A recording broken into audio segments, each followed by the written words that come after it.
Tā, kā jūtas cilvēks, kad viņam paliek 25 gadi? Es domāju, tāpat jauns. Tāpat jauns. Protams. Kas tas 25? Tas pats sākums.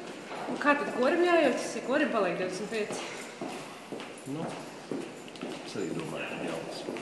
Jo tas ir jauniešu koris, dziedātāji mainās, bet tas gars jau nemainās. Tas pats galvenais un būtiskais saglabāt šo jaunību, šo jaunības deksmi, dzīves prieku, dziedāt prieku.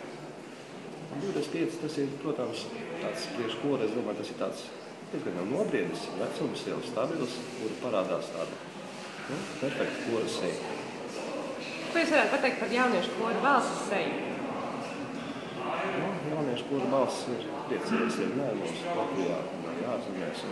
Tā ir tāda, zinām, mērā, es teiktu, Latvijas vizītkarte koriem un ar šiem novatoriskiem projektiem, ar radošo pieeju. Es novēlu tāpat arī meklēt ar vienu kaut ko jaunu, tālāk, netradicionāli, ja? Kas arī šim jauniešu korim balss sanāk. Priecēt visus pārējos koru mūzikas mīļākais gan Latvijā, gan ārzemēs.